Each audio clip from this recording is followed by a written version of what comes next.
Welcome along to Obviously Fight Talk episode 36. We're coming at you from the beautiful Whiskey Fair in Dunleary. I won't say as always, but as sometimes. We're also brought in association with MMAmix.com. Check them out for all your MMA needs, be it UFC, Bellator. Check them out. They're obviously good because they're with Obviously Fight Talk. I'm joined, as always, quick, drink your coffee, by hashtag win decision, Mr. Robert Palin. As sometimes. Nice one. Crazy, sorry. Big Daddy, Carl Doran. That's right, I shoot loads. The women.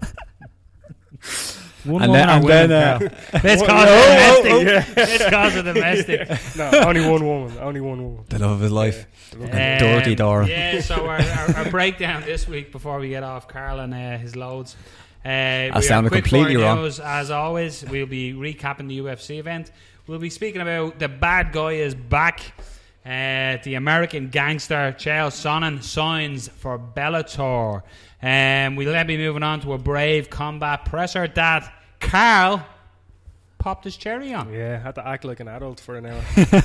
He even wore a shirt. Yeah. Check it so out. I love check it out. It's on YouTube. you and Mohammed Shahid had the exact same outfit on. Yeah, it was amazing. I know. Loved it. And then we'll be breaking down UFC Brasilia going down this weekend. So, gentlemen, what's the crack? Where are we after a fucking hectic week, hasn't it? Yeah, it was a mad week. Holy Jesus. Especially everything with that Brave presser, because we got the email pretty much straight after Bama. You two were in work, and the lads are texting me going, Carl, can you do it? And Carl, you're up. I'm like, oh, shit, here we go. Like, it's grand, like, you know, just fucking... Your first ever interview was with a fucking billionaire. A smile and wave. You know, no pressure. Like, but it was good. It was a good week. Unfortunately, I missed some of the fights, but what can you do? Being busy. Yeah, we missed them with the picks and everything, but sure. Yeah. Anyway, let's rambling and let's get into it. So, let's ramble on. Your quick fire news for this week: UFC welterweight champion Tyrone Woodley has an opponent for his first title defense in the shape of Stephen Wonderboy Thompson. Thompson earns his title shot after a who's who of opponents, while Woodley will be full of confidence after his first round destruction, of former champion Robbie Lawler. So this is going down in UFC 205. They're really looking to stack this card. It's in New York. It's a historical event. What do we think? I presume this is going to be the main event. Yeah, it'd have to be the main event, wouldn't it? What's the crack? Are you doing the bell, Robert, or are you just dicking around with your phone? There's a bell. Organised this week. Yeah. I'm fucking you can really sweating tell there. This isn't an impromptu show at all. No.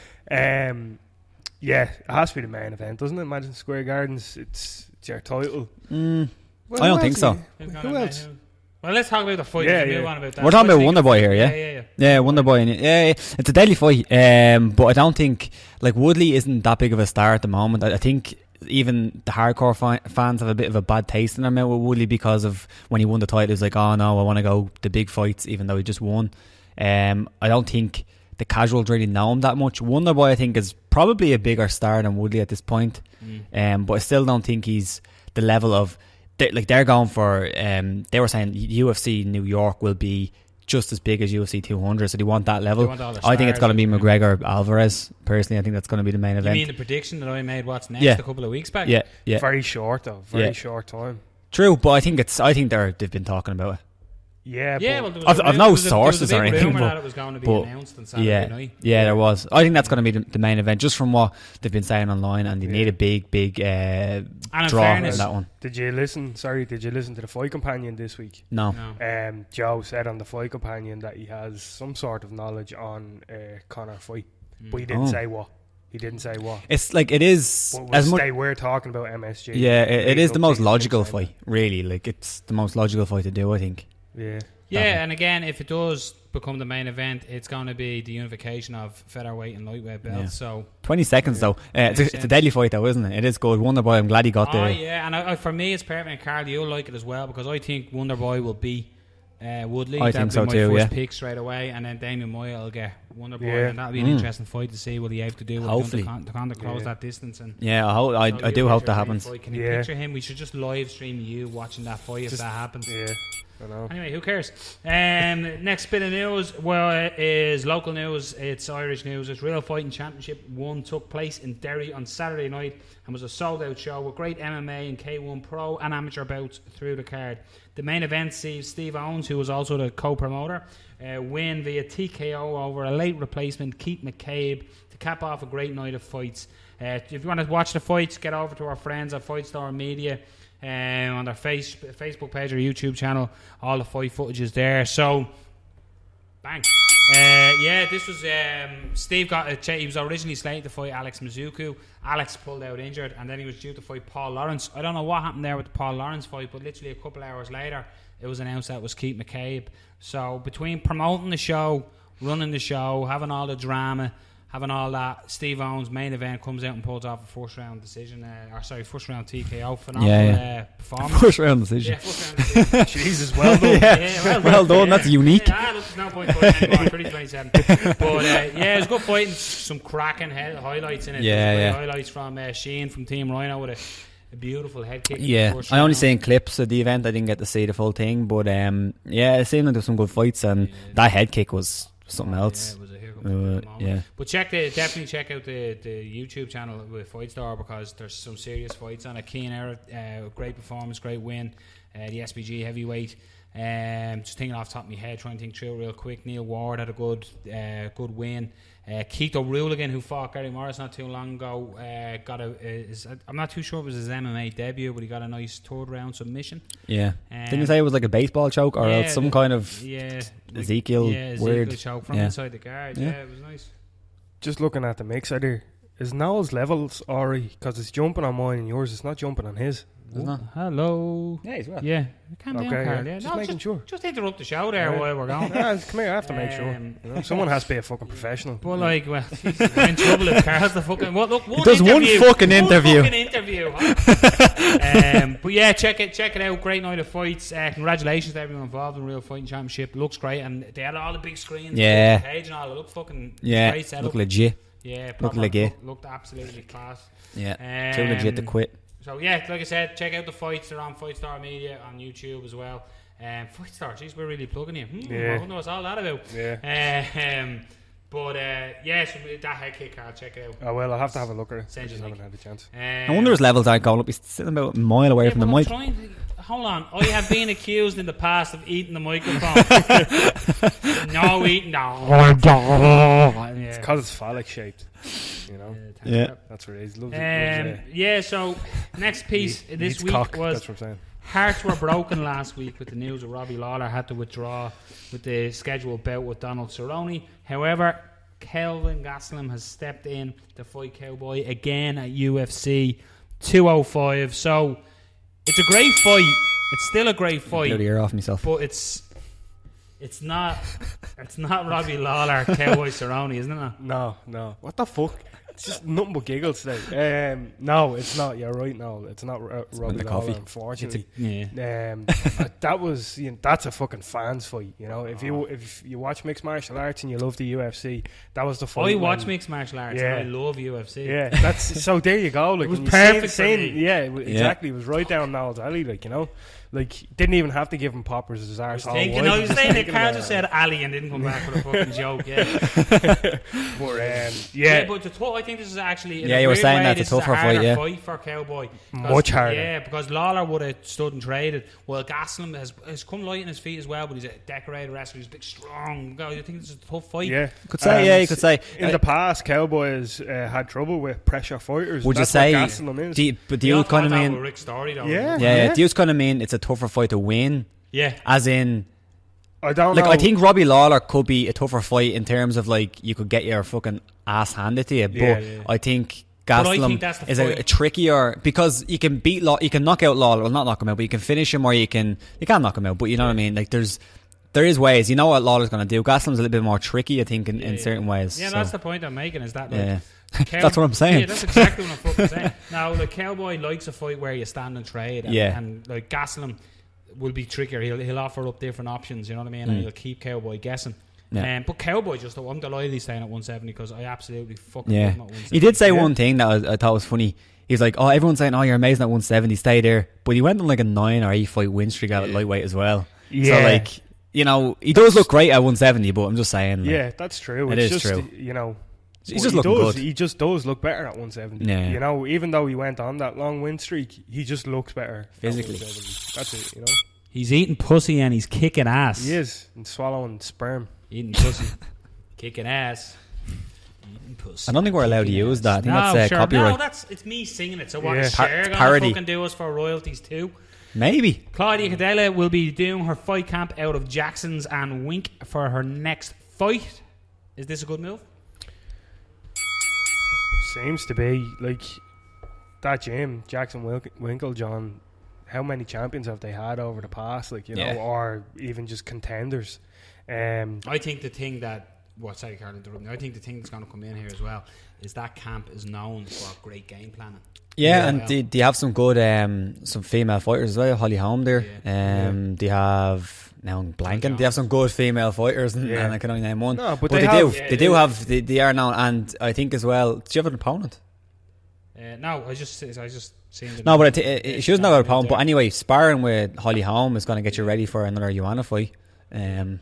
At least we know with Claudia, like, our last fight, she had a good game plan against Joanna. Just couldn't keep it. But she just couldn't keep it. So you'd imagine now, like Jackson Winklejohn, that they're going to develop that even more. Yeah. All their athletes are trained to a very, very high standard. So I imagine now with her going there, I don't know what our last gym and our camp was like, but at least we know what, at least we know what it is with Jackson Winklejohn. It'll be to a higher level. And they're one of the best gyms on the planet. It may as well, if she feels that she's stagnating, which, you know, she probably does because she's fought Joanna twice now and lost. She probably feels she has to make that change. So it could be very, very good for her. You know, it's something new, and there's nothing wrong with that. And what to say about Nova and Yeo as well? Like, they've had a bit of a bad run, and now there's some of their top fighters, you'd say, is leaving. So, not sure. Like, again, I don't know if it's a leaving thing or just maybe trying different camp. Doing like what Pettis done, he went to Jackson Wink, but he's still Duke Rufus fighter. So it's I think it's a smart move. Again, as you were saying, the likes of Holly Holm and stuff there as well. There's a higher, probably not unfair to say higher caliber, but you know what I mean. It's a bigger team, there's more people that you can spar with, train with. And like I said, I just think Winklejohn will bring her on as well. Like, you look at Holly Holm striking and stuff, it would really help her. Tough shit. Move on. Bellator 161 went down in Texas on Friday night as well. Got an accident in Texas. The UFC was in Texas as well, wasn't it? And so was fucking... that place. Canelo, you know why Bellator's going there? Yeah, UFC was in Hill Diego, Texas, wasn't it? Hill Diego. You see, that's literally right on the border with Mexico. Like, right on the border. Lax commission. Yeah. That's why you go there. Yeah. Lax commission. Yeah. Bellator. Yeah, for Chael sure. Sonnen. You know? Hold on. Bellator went down in Texas Friday night. The main card results in Czech Congo beat Tony Ferguson via a majority decision. Tony Johnson. Tony Ferguson? Did I say Ferguson? Yeah, Tony Johnson. Tony Johnson, we let it up. Joe Warren defeats Sherwan Kakai, I'm saying. All the names well done. All. Anastasia Yankov beat Verda Artiga, that's how I'm saying it. And Derek Campos beat Jamel Chan via unanimous decision as well. Didn't really watch the fight. I was just watching the Darkness himself. He's gotten a bit of a run now. I think that's like 3-0 or 4-0 even in Bellator. Yeah, Bellator's heavyweight division isn't really that good, to be fair. But, you know, he's making money. He's kicking ass. Making money, kicking ass. Yeah, like, I didn't see most. I've seen clips as well. But I think everyone really that you expect to win there won. I think Yankovic, is that her name? Yankova. She's going to be built now because she's marketable, I'll say. So she got a split decision there. She has kids, is what you're saying. Yeah, like, it's true. Like, she's very marketable. Like, she's hot as fuck. So she's like being promoted for the obvious reasons. She got a split decision, so I'm sure they're glad about that. But I don't think really it wasn't. It's one of them Bellator cards where they probably have it booked months in advance. They have to do that date, so they kind of just threw a card together. There's no, like, Joe Warren on the card he won. Yeah, Joe Warren, like, he's a character, but I don't think anything really stands out to be that big. Again, I didn't see all the fights, so maybe there's some nice finishes or some good fights there, but I didn't really see them. So it's Bellator, isn't it? It's funny because we're going to be talking about Chael Sonnen pretty soon as well. So I'm about Bellator, and I I bring up the point, is this the show that Bellator is starting to compete, or we'll talk about that in a bit. Yeah. But then now when we're talking about Bellator, we're not really getting excited about it. Exactly. So it's a fucking To be fair though, it's kind of it's not one of their bigger cards. Didn't really promote it that big, so it's a throwaway card. It's a throwaway card. Yeah, it's just like some good fighters on the card, but it's nothing to kind of. I think they literally had to have a card in order to just keep going. Like I think Bellator might still have those. When they first kind of signed their contract with Spike, they had like a certain amount of dates they had to fill, so they kind of just have to do them. Other stuff that I don't have on the list here, lads, so you'll probably hit me, is Cage Warriors have bolstered their roster with 18 signings. Nice. It's a lot of English and Irish, so just because we're an Irish podcast, we're just going to write them off. So Darren O'Gorman, who just beat Gary Morris, nice, in Bama there 2 weeks ago, was signed. Ryan Roddy has signed. Lloyd Manning, who fought on Bama 24. Yeah, big knockout he got. Was due to fight on this one, but the fight fell through. I'm assuming that Bama kind of just sign fighters to kind of 1-fight contracts. Yeah, that's what when I was looking at that. But I say they now, there's a couple like it's majority English. There's a couple of Welsh guys in there, like I said, Jack Shaw, Hankon Foss from Norway, Thomas Robertson from Norway, Che Mills. Nice. That's a good signing. Che Mills was... Yeah. He's a name, though. Yeah, Pendrin beat him in Cage Warriors. Yeah. So, they're signing... And again, you can just see, like, they're... Cage Warriors... Did you watch the Pimplet fight that I told you to watch? No. Thanks, Carl. Cage Warriors are... Cage Warriors before... Bama sort of start coming around. They were the biggest. They were the biggest, by then far. Cage Warriors went away for a while, but the atmosphere is electric at a Cage Warriors show. You know what I mean? It's a huge promotion. Now, I think you'd have to give the edge and the size of what Bama do. The Cage Warriors a little higher, I think. Yeah. Now, the likes of the last show in Cage Warriors in the Echo Arena there in Liverpool, there was 4,000 people, which is amazing. But again, great that there's another big, like, I know Bama and Cage Warriors technically would be rivals the way, you know what I mean, fighting for the best position. But it's great that there's another big promotion. If Cage Warriors is doing good, Bama's doing good. If Bama's doing good, Cage Warriors, like in the grand scheme of things, really. It's interesting though. There I am again. Interesting. It is interesting that the likes of Darren O'Gorman just fought on Bama. Good performance. I was just about to say that. Like, you'd think, I'd love to know what the contract situation is, because Bam, that's, technically Bama's talent, I suppose. Like, and now they're going off the Cage they must just do 1-fight contracts. Yeah, obviously, a bit of a slip in my.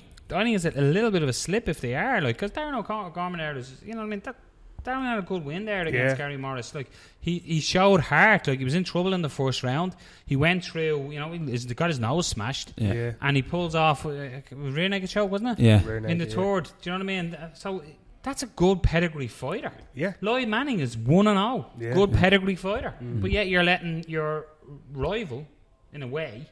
No, I don't know if. Again, I think it depends. Yeah, like it depends on your outlook. Like, just to bring it back. Obviously, when I went to the Brave press out, when I was talking to Carl was at the Brave press conference this week. No, just when I was talking to Mohammed Shahid, that's their CEO. Like, and he was saying, he's now friends on Facebook. We are. Yeah. That was the worst high five ever. Okay. It was up here, and then it was like, that's how I do. But I was having a chat with him, and we're talking about the contract situations, like asking would he sign fighters, exclusively to his promotion, and he said they'll do like 3-fight deals, but they won't be signing most fighters exclusively. Yeah, they want fighters to fight for them. That want to fight for Brave. So now we're going to talk about Brave later on, so don't go. You have to look at these promotions like Bama and stuff.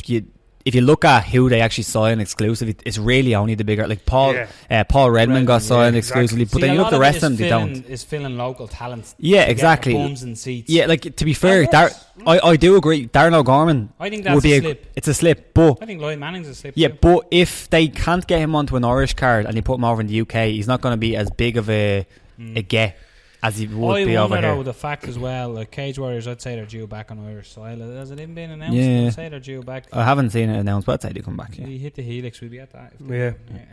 But yeah, again, you can see Graham Boylan, who is the CEO, is he, of Cage Warriors? Should have read that. Who? Boylan. Yeah. He got Cage Warriors when he was there. Cage Warriors went right up, and you look at the likes of Paddy the Baddy Pimblett now, and fighters like that. There's big talk of Paddy going to the UFC now. But like Cage Warriors, I always watch the Cage Warriors shows. Yeah. Same way I watch the Bama, like, you know what I mean. If it's a fight that interesting, and especially when there's lads like that, you know, the Darren O'Gorman's a loyal man, and lads like you that are Irish, you'll watch it because you're like, come on Ireland, do you know what I mean? Yeah. So it's weird that Bama sort of let two fighters sort of slip, but again, it's you know, it's weird, but it's normal. Yeah, see, I think you're right in a way that the exclusive are the likes of Reds, the bigger ones, and stuff like that. Yeah, like that was a big coup for Bama over Cage Warriors getting Reds. Yeah. I suppose if you look at it like that, the likes of Reece McKean, all they're big coups as well. Those lads are still in development. So as you said, Noel, about Bama want to put Irish fighters on the cards that when they're in Ireland, they're only doing one card a year. So maybe they're saying there's no point right now. Let them go off. I think Bama would have had 3 shows this year in Ireland, and what about only for? They still potentially could have 3 shows. The Cage Warriors thing, though. The Cage Warriors thing was that. Are they exclusive contracts though? Or are they like they're signed? That could be a similar thing. They could be having a show coming up. They're signed for one and they're gone. Because like as well with the. I wonder, are they open contracts though? Like, that's what I'm assuming they would be, because the amount of shows that Cage Warriors can put on. Like if you, as we said, like you look at Paul Redmond. Wales in a couple of weeks. Yeah. Like if you look at Paul Redmond, he's going to want 2, 3, maybe 4 fights a year. Whereas the likes of a Darren O'Gorman, maybe he'd want more if possible, because he's still young and he's only has a small record. He's probably not making as much money. He's definitely not making as much money as Paul Redmond is. So like Redmond can afford to have a little amount of fights exclusively to one promotion, whereas someone like O'Gorman wouldn't be able to, or anybody else. He's also younger. He needs to develop talent. It is good though to have the two. Like, and they're two strong promotions. Do you know what I mean? So it's great to have that opportunity for 4 fighters both here and in the UK. So who knows, in the future you might see Obama versus Cage Warrior. Yeah, that'd be great. One of champions versus champions. Co-promotion. That'd be great. I'd love to see that. That would be great. Idea here, obviously, Fight Talk. We want some of that. We want some of that. Can you pull up the UFC card so we can pretend like we're... Not on that laptop, no. Okay. We're having a bit of an issue with internet connection. Internet connection, so first topic. Technically, that was nearly a topic, wasn't it? Yeah, nearly. And I just brought up surprises. Yeah, that's what I did. It went well. So, topic 1, UFC recap. This was the Dustin blocked me off Twitter, Poirier versus fucking hell. What? Michael Johnson. You always getting blocked on Twitter. I blocked by one person, 2 people technically. Yeah. But Dustin, I don't know why Dustin Poirier blocked me. Yeah. I like Dustin Poirier. Dustin! He doesn't like you, so. I like you. I even watched your documentary on things. What did you tweet to him? That was good. I think I said McGregor will knock P-Head out in round 1. Yeah, that's you hit the nail on the head there. I think that might have potentially been it. I'm not sure. I doubt the time when you went, congratulations on your win, Dustin. So happy for you, was the blockable offence. Yeah, definitely not. Maybe, because I did tweet out that you should watch the Poirier, I can't think of the name of it on Netflix. Fight Phil. What? Fight Phil. Fight Phil. Fight Phil. Fight Phil. All right. I thought I said Fight Phil. It's a stupid name. Yeah, that is a stupid name. No, it's not Dustin. I love it. It's a great name. But yeah, I watched that in his tweet now. Oh, you got to watch this. It's great to see. I love watching all that sort of behind the scenes stuff and fight shows and stuff. Yeah. But yeah, he blocked me. No. Well, because I went to tweet him. Yeah. I went to say, so I was probably going to go, ha ha ha, you got no. But like, I was like, what? Why did it? But secrets out. You haven't blocked, obviously. Fight Talk. Not like others. Yeah. Because he's definitely watching. He's definitely going to block us now. Yeah. We'll do the UFC card. We'll talk about some of the fights. We were building to that. That's why we were talking about Dustin exactly. Blocked on Twitter. Poirier. Charles Skelly defeated Maximo Blanco via technical submission. It was a dart choke in the 4th round, 19 seconds. I heard it was 18. No, I really think Maximo Blanco should consider taking the name Shooting. Maximo Shooting Blanco. Yeah, you don't need to explain it, Carl. It'd work better if there was Ness at the end. Yeah. He has no swimmers. Yeah, he sort of came in, didn't he? He sort of dived in with like a flying knee attack or something. No, it was a kick. It was like a jumping front kick. He was trying to be Verdun. Did you hear what he said? He said, I was supposed to open with a drop kick, but I'm just not that athletic. Yeah. So he threw like a jumping front kick, hit the ground, and then straight away he just got a dark choke, and it was lovely. I think that's the quickest submission now, isn't it? And he went Goya. Yeah. First quickest. And he was out, yeah. Come here, was Ronda Rousey not quicker against... Against what's her name? I'm looking at her. Katzengano. I don't think so. That was quite fast. That was quite fast. Yeah, it's definitely on. No, but I'll check it. I honestly think that was quicker. Though they call it the quickest submission. But yeah, beautiful. It probably could have been quicker because he was out. Yeah, he was out. See, it technically isn't over until the ref. Yeah. So that's bollocks, isn't it? Yeah, let's go to Dan. So Dan, what did you? Oh, he's not here again. Oh, but yeah, it's that was that. Who got screwed with the knockout? Was it Duffy? Ludwig.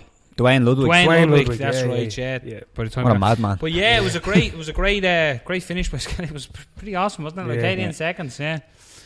So what's the next fight while you're googling? I'm going to Google that first. There's not much breaking down. No, there's not much breaking down. It was lovely, but I want to get nice that finish. That's actually crazy. Just looking through, it's going completely off topic. Looking through Katzengano's record. Yeah. Her last fight, 2 fights ago, was Ronda Rousey. Yeah, that's because she was out for crazy, ages. A long time. That's madness. That feels like that was like forever ago. Yeah, was it before or after that her husband passed away? I think it was after, wasn't it? Was after Ronda. So that's why she would have been out for so long. Yeah. You know, that's fucking horrible. Yeah, Jesus. Yeah, terrible. Yeah. Terrible. So on a lighter note, yeah. What's the next fight, you bollocks? Come on. I don't know. We're ruining it. Just dicking around with his phone there. Next fight. Oh, was that? Jesus. Carl. Send that on, will you? That has to be a beep. Yeah. That has to be a fucking beep. Will you come on? I can't find it. Can't find what? Yeah, Willie. Yeah, there we go. Next fight on the card was Chris Wade against Islam Makhachev, and that was a decision, from what I remember, for Islam Makhachev, who actually is under KHK MMA. Is he? Yeah. And I'm pretty sure. Why are you referencing Carl to that? Because he's done an interview with. Did you do an interview? That was a decision. It was watch the first round, and that's all you need to watch, because the same thing happened the next couple of rounds. It was just a grappling fest. Yeah. Makhachev was just a slightly better grappler. I didn't watch the fight. It was all right. It was if you're not into your grappling, positional grappling, you might get a little bit bored by it. But next one was Ron Canero against Kenny Robertson. This is actually one that I missed, but that was a decision as well. Canero won by decision, split decision. Didn't see that one. No. I haven't. It's the best break. I didn't see the entire card. Yeah, no, I was busy. Evan Dunham against Rick Glenn, and Evan Dunham won by decision. This was actually a good fight. Rick Glenn, tough guy, former champ in WSOF, I believe. I think I'm right there. Fight. Yeah. It's a good fight. Evan Dunham. I think Evan Dunham's really underrated. Yeah, personally. He is. He's sort of that guy that when you see him, you go, I haven't done him. And then you go, Evan Dunham. Yeah. Good. Everyone sort of you just always forget about Evan. He went on a bit of a tear, wasn't it? And then he fought, who did he fought? And he got beat. Never mind. I'm thinking of somebody else, I think. Yeah. No, but he's very, very underrated. Wasn't that? That was Damien Moya, I think. No, it wasn't. It was very underrated. He can do everything. Like you're saying against, it was in England against somebody. Ross Pearson. Against somebody. Yeah. This is the worst fucking against Ross Pearson, where people are like, I haven't done him. He loves going just scrap, and he uses wrestling, uses grappling, and completely out grappled him. People forget about that about Evan Dunham. He's a great grappler. His grappling is fucking ridiculous. Yeah. And if he wants to get into a brawl, but that was a good fight. I recommend watching that one if you can. He likes to throw hands. That's his thing. Like, you know. Yeah, sometimes that's the problem. Yeah.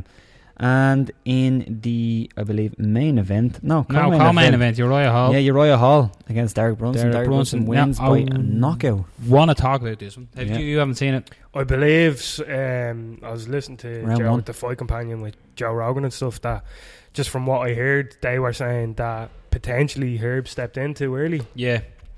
So we bring Dan in to talk. Dan... Yeah, sorry, Dan's not with us this week. He's away. He's don't know what he's doing. He's doing Dan stuff. Is his gaff finished yet? No, I don't know.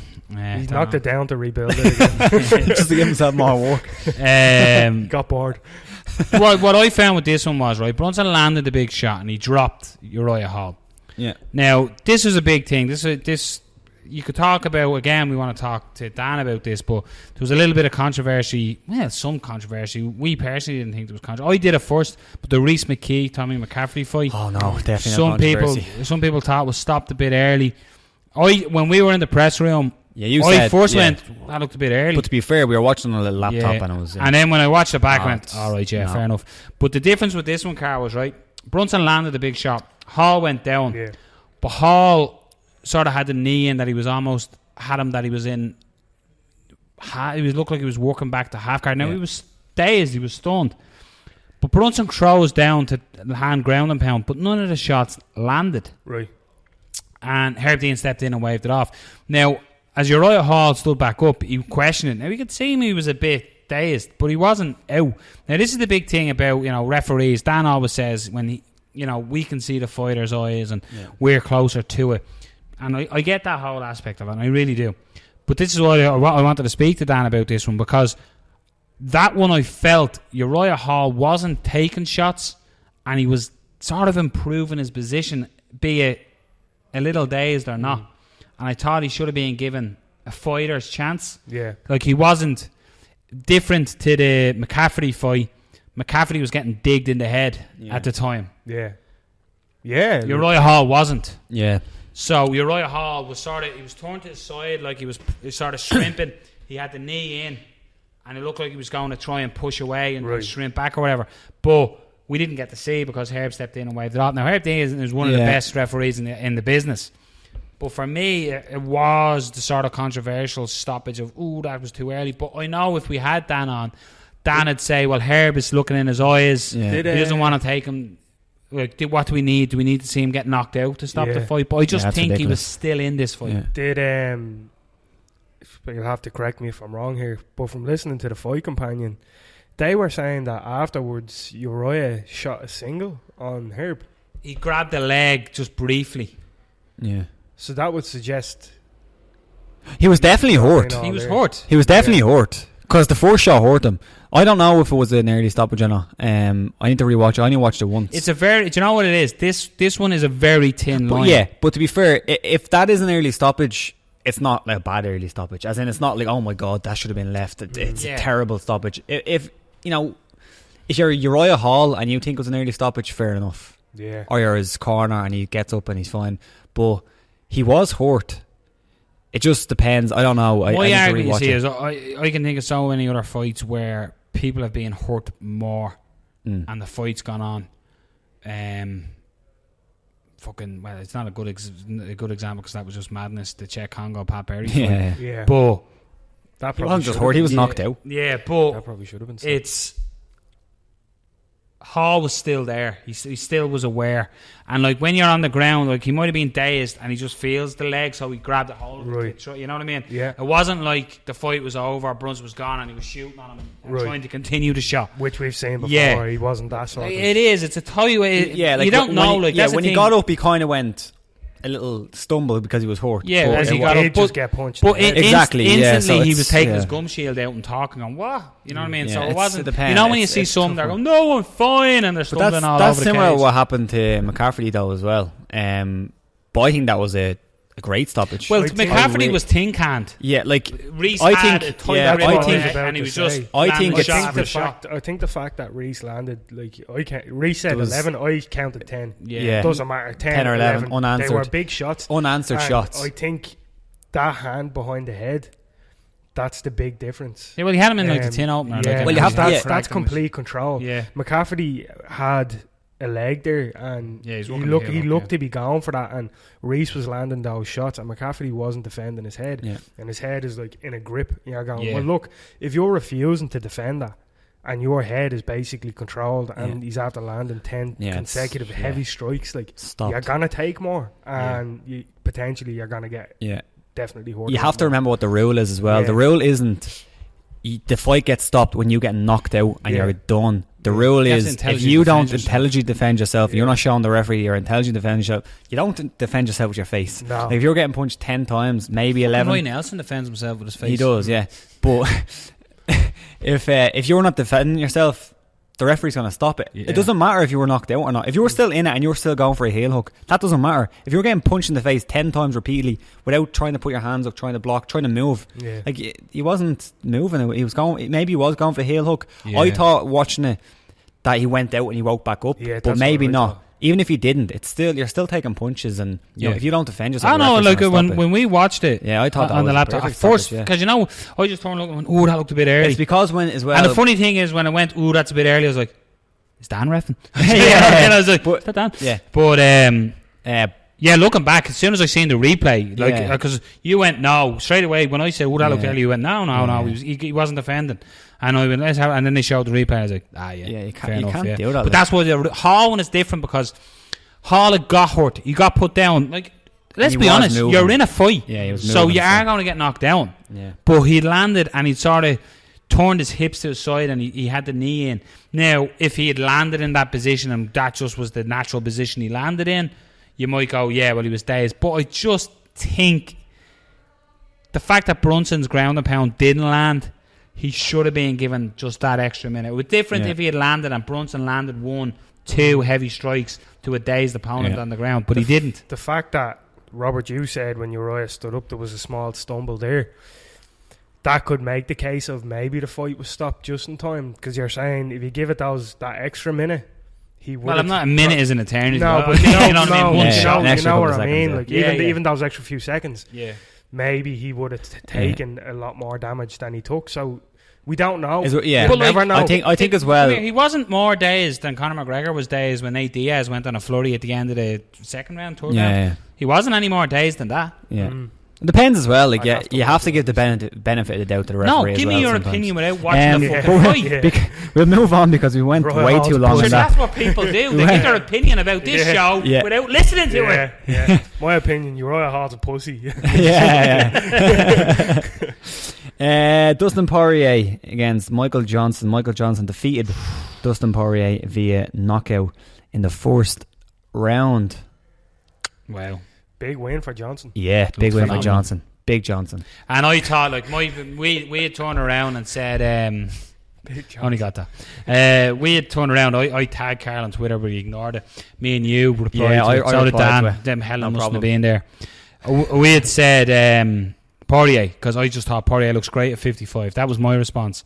And I just thought Johnson in his last couple of fights, he didn't look as sharp in his striking or something, but holy fuck did he rein that parade in, because he looked fucking on point. And you did say it. You know the way Rob does this. I think Poirier will win, but if Johnson's on, he's on. He likes to cover all his bases. You know what I mean? He likes to cover all his bases. But you nailed it. Like, it's like my cousin. One day he comes in, he goes, "I'm gonna do a bet on the match," and I was like, "What are you gonna do?" He goes, "I don't know. Might do Liverpool to win, but United could win. Could be a draw as well." Yeah, so one of those. He's nailed them all there. Cover all your bases. Michael Owen said if they score more goals than them, I think they'll win. Fucking good decision, Michael. But fucking Johnson looked absolutely phenomenal. One thing I always say as well about Poirier, I think I always say it to you as well. Every time I watch him, it's like he's hittable. He's very, very hittable. He always gets hit, and that's one of the reasons why I never bet on him. And Conor questioned his chin, said he gets rocked all the time, and it looked like he'd shook that off. At is 55. it even his chin, or is it just that he keeps getting hit? I believe, in fairness, the shot that put him away was fucking beautiful. Yeah, that's what I'm saying. I don't know if it's like it's a chin or he just keeps getting caught with big shots. Yeah, it was a big shot. But like, what did you think of? You see, I think it happened with McGregor. I think he gets too emotionally invested in the fights. You could see that, in the like weigh-ins. But like on the night, he looked all right. He looked confident. I think he was almost. Don't get me wrong. I don't think there's such a thing as there is, but I think for a fighter to be overconfident, I think that's just in your belief. So I think it's very different to somebody just thinking they're massive. Do you know what I mean? Like you're an ugly cunt. But you know what I mean. A fighter is confident because they're good. Do you know what I mean? So I just thought Poirier, he looked good at 55. He's had a great run. But Jesus Christ, Johnson looked like someone to press fast forward on him. Poirier looked slow in this fight, and Poirier's not slow, but he looked slow against Johnson. The only thing I didn't like about it, now this is another thing. when it was over, people go, oh, look what he's doing. He stood over and basically like, fuck you, whatever, and Poirier's dazed on the ground. So it was not cool looking, but at the same time, the heat of the moment, all the back and forth. You could see he said it after as well. After the fight, the referee come over and I think he said something like, "Oh, you shouldn't have done that." And you could hear Johnson say, you could hear him on the audio saying, "Oh, it's just a moment. It just got to me," and I said, "I'm sorry." And he went over to Poirier, and Poirier said, "Yeah, Grant, whatever." It was just a moment. It reminded me actually with the Marty Casey and Kane Musa fight. Yeah, it was a bit dicky when Mark knocked out Kane. Dan actually went over and said to Mark, show your respect. Like, yeah. You know what I mean, be the pro and show your respect. Yeah. And that's, it's something you always see in MMA. Now, I know sometimes there's a bit of bickering or that just there's happens. A bit of a rivalry. Yeah. But for the most part, you see that. Yeah, you do. You normally do. It was, look, Johnson, and it's got him right back on track. It's amazing, isn't it? Like, I always say this. Fighting fans are so fucking fickle. Yeah. That, like, big time. Before that fight, I'd be like, Johnson's on his way down. But it just goes to show how good Nathan Diaz is. Yeah. That he lit Johnson up that way. Do you know what I mean? Yeah. Yeah. Chap's a badass. Yeah, so, like, Johnson, kudos to you. It was a phenomenal performance. Yep. Yeah. Let's move on. I think as well, Johnson probably went into that Nate fight with the wrong game plan. Rob just sorry. No, Carl, finish your point. I just think maybe Johnson went into that Diaz fight with the wrong game plan. Yeah. Everybody knows if you're fighting a Diaz, just there's a game plan to beat him. That's it. He got him brawled. Kicked him in the leg. He got him brawled though with the, you know what I mean, getting in his face and all that shit.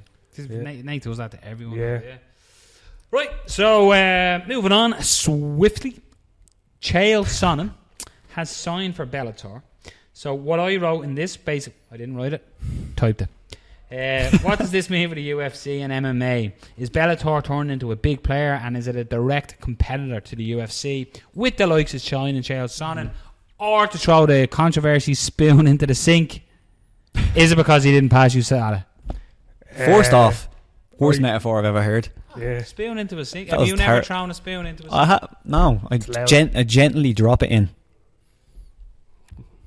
Never mind.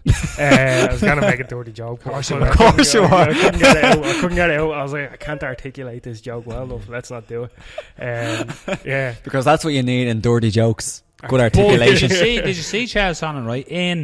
He went on back for whatever, but then in his press conference, he managed to promote 3 or 4 fights for Bellator. He's an unbelievable salesman in that respect. Yeah. He's had Tito Ortiz come out saying he's going to fight him, and he's basically going, I'm going to go through a list of legends or something, wasn't it? Yeah. And I think for Bellator, it's a great sign. Yeah. He's going to talk them up so much.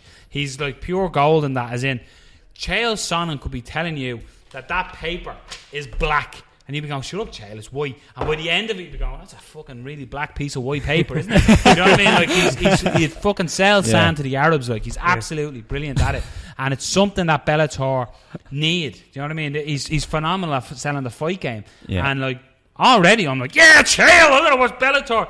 But, like, potentially, the Tito Ortiz fight is going to be a great seller because Tito will do. I think when he actually get locked in the cage together, I think it's quite not a great fight. Yeah. Styles make fights and all that, and I don't think it's going to be an electrifying fight. But I'm just ranting. What do we, as in the collective, us, as in you two, think of Chael going to Bellator? Should we stick with the positives first, and then we can talk about all the possible? Yeah, like Bellator. As I always say, Bellator only have a certain range of fighters they can get. Yeah, the UFC are going to get most of the big fighters, most of the best people out there. So, if they can sign someone like Chael Sonnen, that's great.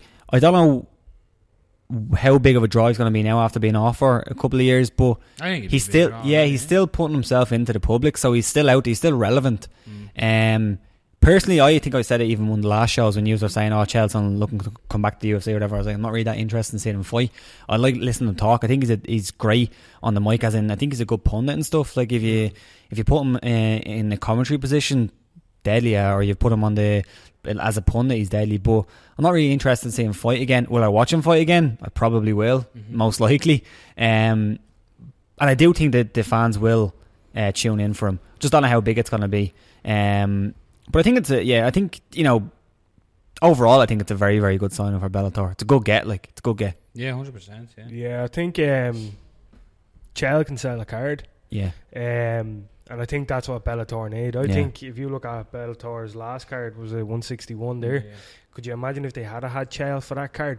It wasn't a great card. It was a throwaway card. If they had Chael somewhere on that, he would have talked her up. And I don't necessarily, like, obviously it wouldn't have been massive, but it definitely would have piqued some interest. What I think they'll do with him as well is, you know, the way when they signed Matt Mitrione, they sort of had Matt doing commentary and stuff. And they'll do that with Chael. Isn't Chael like WSOF commentator? Yeah. I'm guessing that's no more. But as well as podcasts as well, you know. He is a good mouthpiece in that sense. You know what I mean? People listen, and he'll promote the other fights as well. Yeah, and that's what I mean. Like, so they'll have him cage side, and he'll be, you know what I mean? He'll do that. Definitely, it will bring eyes to them 100%. Yeah, and you know, former UFC guy. Never almost beat at the time, pound for pound. And it's weird because he seems to still have a good relationship with like Dana White and stuff. There doesn't seem to be any friction there. He was going over 3 text messages to do. Chael's all about business. Yeah, I think anybody, because Chael's very honest about stuff like that. Yeah, like he talked about, you know, being on tough with Vanderlei and how they were supposed to do that fight, and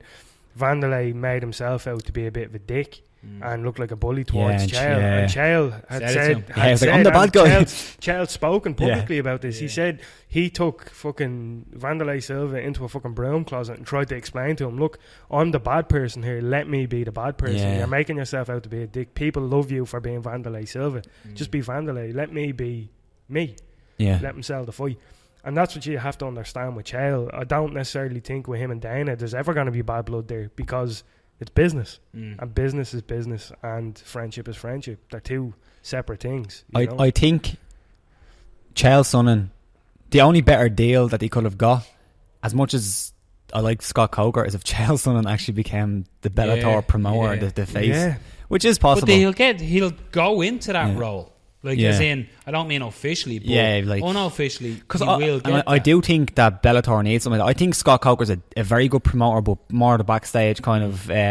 He seems to be really good with the fighters. Like he's a fighter promoter. He knows how to develop talent. Yeah, but I don't think he's the type of promoter who can go out there and sell a card the way like a Dana White would, or you know, something like that. Vince McMahon, he's a promoter. But Vinnie Mac, WWF. What's WWF? You were watching a cage match the other day, I seen that. WWE. Yeah, WWE. Can't say I was watching The Undertaker fuck Mick Foley off the top of the cage. It's a good match. But I think that would be good if they could get Chael Sonnen to be like the kind of face, the president. Did you see that story about Chael was saying about Vince McMahon and Dana White? Oh yeah. About the Ultimate Fighter. Did you see that, Carl? Nope. He was basically saying that the WWE probably at the time. This is a crazy story. Was on Spike at the time, and during their commercial, they were advertising Ultimate Fighter 1, like. Oh right. And Vince got on to Dana White and was like, "You won't advertise ever again when we're on or whatever. You will not advertise because you know nobody's going to want to tune in and watch fake fighting when they know after this program there's real fighting on next. You know what I mean?" So it was never advertised again or something during it, wasn't it? And I'm not sure if it was or not. Basically, they were basically both on Spike at the time. So there was, you know, there's just the TV station was like, "All right, here's another television program we have. Let's promote it." And then Vinnie Mac apparently wasn't happy about it. That's all according to Chael Sonnen. Chael Sonnen. Well, Chael Sonnen also, when he was asked about about Mike Goldberg performance enhancing. Did you read that? That's a big word. Oh yeah, so They're jumping all over. Jumping. So sorry, same story. Same story. Go back to that. So Vince McMahon had got onto Dana White, but behind the scenes, he went and offered Goldberg like $100,000 or something. $100,000 to no show. No show at a show. According to Chael Sonnen again. This is all according to Chael Sonnen. To no show, and then apparently Goldie rang Dana White and went straight to Dana White and said, "This is what's happening." Show his loyalty, and apparently that's why Goldie's so well liked. Practically identical. Yeah. As well, another thing that Chael Sonnen said was kind of striking was that he was saying that Dana White thought, I'm paying my top guys 18. It was Andre Arlovsky at the time, 18 and 18. And Vince McMahon just offered $100,000 to my commentator who's basically disposable. To no show this is what I'm dealing with. Fuck me. By saying again, according to Chael, say virtually identical. You know the way Jordan, virtually identical. You know the way every time, and they're completely nothing like one another. One guy's like 6'4", one guy's 10'8", and he's like 10'8". My favourite is Goldie when Rogan's talking, he's standing here like this. Yeah. You want somebody to look at the way Goldie looks at him, Yeah, that's fucking. I was only watching that the other day. Mad though, isn't it? It's fucking crazy. That's crazy. Yeah. Like, just to throw away 100k, like Vince McMahon, fucking crazy. ruthless, no chance. But yeah, so I think it's good for Bellator. It's good for MMA. It's great for Chael Sonnen. Yeah, there's going to be interesting where he fights. This whole thing, negatives. Texas negatives. USADA. Chael said he entered the USADA pool. Yeah. Has he got the results back? Did he? No, he wasn't. Is that doing why he's whatever. not in the UFC? He was commenting there the other day saying when he put stuff into your body, he says, "I don't put anything into my body that doesn't enhance me." Yeah. So that's what I love about Chael Sonnen. I think Chael's very aware of if he's going into the UFC and there's, obviously USADA testing there, that he's going to go in and not look great. Yeah. I think, how old is Chael? 38, 39? Must is be, he? yeah. Something like that. I think at this point in his career, Chael is a 38, 39-year-old fighter that had used substances in the past, which we know of, and as a result, his testosterone levels have dropped. And I think now he needs those substances in order to, at the very least, compete. I don't know if he's going to compete evenly with the current talent I that's think there. Bellator will be smart. We sort of spoke about this on previous. You'd like to see almost like a Legends League, you know what I mean? Yeah. Like your Frank Mir's fighting guys in and around his age and stuff like Mir, Orlovsky and stuff like that. So this is maybe what Bellator are doing. Did anybody read Kevin Ioli's piece on it? No. From Yahoo? No. He basically called Chael Sonnen one of the biggest cheaters in sport ever, and it's a strike on Bellator, Sean, that they're not well, it is like serious as soon as we seen about drug testing. We said it. We were throwing the conspiracy spoon into the sink. It's fucking gonna stick. Yeah. So it is something, but that's the same with everyone. You know what I mean? If anyone ever tests positive, like look at us, everyone's going crazy about Brock, and then you see him like I said, he literally said he'll burn the tiles through the cup he pisses into. Yeah. You know what I mean? And it's fact, like it's there. So it's the same with same with Anderson. You know, I know Anderson only wanted an hour riot, but like I think Ioli has a serious point there, though. Yeah, he's really harsh about it. But he has a great point. I have to read that. That's it's a good. It is a good piece. Like whatever side you're on, it's a good piece. And like Kevin Ioli is like, interesting word alone. That's my word. He's one of the best. Yeah, no, just before it clearly shows that mixed martial arts fans hold the UFC to a much higher standard. Oh yeah, clearly, which they kind of should for a lot of things. It's a weird exception to make, though, isn't it? Yeah. That Chael, for lack of a better word, is a cheater. For lack of a better word, or maybe that's the perfect word. Yeah. Ioli would make that argument clearly. So for him not to go to the UFC, people are going, all right. He's not going. USADA immediately is brought up and is passed. He's going to Bellator, USADA, and is passed. Well, come here, just to show a spanner in the works as well. Maybe Bellator just made him an offer he couldn't refuse. Yeah, of course. I think so. And UFC are going, you've been out, you're not going to do anything in the division.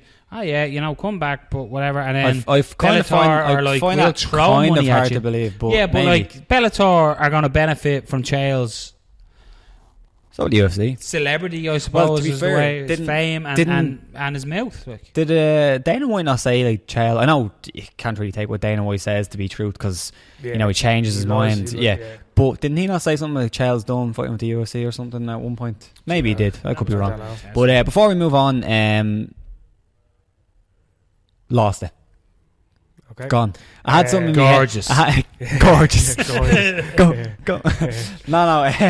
There was someone wanted to say. It's gone now. Continue. Yeah, I just think. Yeah. Come back to me. That's actually playing on my mind about Ioli. Actually, it is. Yeah, it is. Oh. It's a big question mark. Back. Look out for. Back. No, sorry. Just look out for where he fights. Like where, like, will it be like Texas or something where they basically don't test? Probably. Yeah. Or some Indian reservation. Yeah, definitely. 100%. 100%. The back of a pharmacy. Yeah. 100%. Self-built.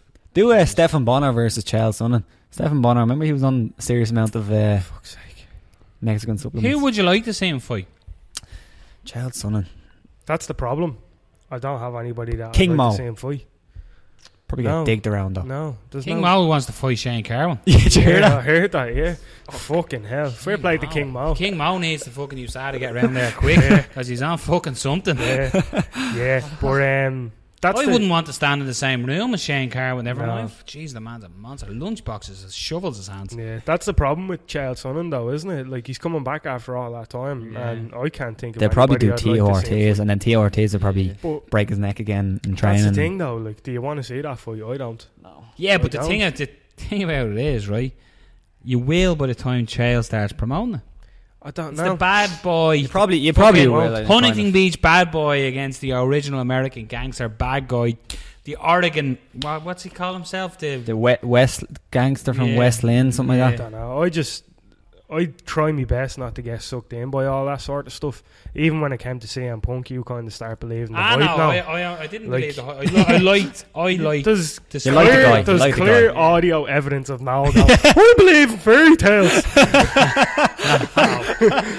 I actually have that recording. I'm going to put it on right now. It wouldn't fucking surprise me. You fucking turncoat fuckers. Fucking hang a man to fucking dry. I think you met your quota for fuck just there. Nah, fuck. Fucking fuck. I was talking. Let the adults talk. Fair enough. I don't care now. Adults believe in fairy tales, apparently. I do fall for the whole promotion train, and I don't think there's anyone better than Chael Sonnen at selling it. He'd lost so many fights, and yet you were still queuing up to see him fight the big fights because he sells the fight fucking brilliantly. He just comes out with these amazing lines, and it's fun, it's whatever. Like, I don't think Conor is amazing at selling fights, but I just think the thing is, this is a weird thing to sort of say, Conor's amazing at selling fights because Conor is an amazing fighter as well. So his fights have highlight. Sometimes Chael Sonnen fights aren't so exciting, but you still, after the fight ends, you're still going to watch his next one because he fucking sells it to you again. So it's very easy to sell someone a Rolex watch, but it's hard to sell someone a fake Rolex watch. No, but you know what I mean, as in, it's easier to sell the real fucking thing. And Conor McGregor is I'm not. It's weird when I'm saying I'm shitting on Chael, but I'm not. It's just Conor is selling a better product. Do you know what I mean? Dan Chael is. His fights are going to be exciting. They're for titles. They're like, you look at that Diaz fight, fucking phenomenal. I can't wait to see Conor fight again. But Chael could get in there and have a snooze fest with somebody. That is true, and then sell you the next fight. So that's why he's a better seller. Yeah. Chael's good at polishing shit and selling it. Exactly. Yeah. So let's move it on. We're going on to topic 3, and this is Big Daddy's venture into the world of interviewing. He was shitting his pants. He was worried. Me and Rob were both unavailable. It was the Brave Combat press conference, so Carl went to this as the OFT representative with the hand of Jerry McCarthy. So Jerry, thank you very much for all your help in filming and audio, etc. So Carl, I think we're gonna loop the we record with show. So hey, watch it, the editing. This is amazing. So here's Carl. Check out his first interview with Brave Combat CEO. Check it out. Carl from UFC Fight Talk. I'm here with Mohammed Shahid from Brave Combat Federation, of the CEO, new company. You're hoping to do great things, clearly from the presser that we were just at. What's the scene like in Bahrain now with mixed martial arts? So, Brave Combat Federation is a new promotion in Bahrain, and it's just launched a month back. But KHK MMA and the vision of His Highness Sheikh Khalid bin Hamad Al Khalifa has been started since March of 2015. Our goal was simple: not managing fighters, not promoting fights, nothing, but just to give a vision of helping fighters live a different life that is similar to the life of any other athletes out there: football, NFL, baseball, basketball, cricket. So we signed up fighters who are at the top level of the food chain, from Khabib Nurmagomedov and Frankie Edgar, Islam Makhachev, who are in the UFC. And then we looked at the second tier, which are fighters like Eldar Eldarov, Hamza Kohiji, who are from different other regions, who has been in the pro level. And then we looked at the third level of fighters who are just getting off their amateur careers. How can we help every one of these guys? So that was the key for us. And in 1 year's time, we saw a huge result with Frankie Edgar getting a title shot, Khabib coming back after his recovery, doing a great recovery program back in Bahrain with KHK MMA gym, and he was 100% fit, and you saw the result of his fights. And then even more interesting part was when athletes like Shorty Torres, who got signed at the press conference in Bahrain, Titan FC, even before his first pro fight. James Gallagher doing great and now signed up for Bellator MMA. So the result of what KHK MMA has done was amazing. France Malambo now signed with Brave Combat Federation. So we're looking out for these guys, and we're taking them to great heights. But do we limit that with the 10, 15 fighters that we have, or do we take it to the next step and do it for the out there, the 20,000 people or 2 million fighters that's out there, God knows how many, but we want to help them all. So that's where Brave Combat Federation came in. But with KHK MMA in 2015 March, it has been as big as how big Ireland has been since Conor McGregor. That's how fast the impact has been in Bahrain since KHK MMA. It's amazing. We have 6 fights in our first KHK amateur national tryouts, and the second fight we couldn't sign any more fights, you know. So that was just the next month. So that's how crazy it went. We got over 12 to 13 gyms already starting in that small country. So it's been amazing for us, and we look to keep it that way. And with this, we're not just looking at Bahrain, we're trying to take Bahrain to the world and take the world to Bahrain. That's our goal. Very good. So next week, the 23rd of September, Brave 1 takes place. Excited. Yeah, very exciting. Where is it taking place? What's the arena called? And it's called Khalifa Sports City. It's a town in Bahrain. It's a center point for all the people in Bahrain to come down. It's an easy spot to catch up, and Bahrain is a multicultural country. There's so much going on there, and we got a huge fan base for Filipino fighters. We got a huge fan base for the Indian fighters. We got a lot of U.S. people there. It's going to be crazy because we're going to have, I think, every different country come with their own flags and banners and to show what Bahrain stands for. It stands for a multicultural country, and it's amazing that day is going to be one of the historic days for Bahrain to launch their first sports and entertainment company, having their promotion, bringing the world to Bahrain. So I'm super excited to see how the people react to it. They've been the response that we got after the first press conference last month. And till today was unbelievable. I mean, you see every corner and streets people talking about Brave Combat Federation. What I will say is Bahrain is branded Brave now. Yeah, you know? Very good. Capacity-wise, what are you hoping to? What would be a successful pay-per-view for Brave 1? Yeah, so the tickets are already sold out for us. Oh, very so good. Yeah, so it's 1 week to go for the event. The tickets are sold out. I think to have a ticket sold out 1 week before an event in Bahrain is something that shocks me, that shocks everybody. I mean, it's never happened. The event has not been that super successful, being mixed martial art as a new sport to the country. So it's already a great success for us right now. But we're not limited to that. I mean, we're not limited to Bahrain. So what we're thinking is, what impressed the people the most is that we're bringing down the best fighters and keeping those fighters there, but giving a lot of support to the people who wants to support this fighter. So we're just looking for how can we make this fighter feel so good, feel comfortable, and have the support that they get. Bahrain being a multicultural country, every Filipino fighter that come to Bahrain, believe me, they're going to feel like they're in Philippines. And every Indian fighter comes to the country. We have 600,000 Indians in Bahrain, so they're going to have a lot of fan base coming out there.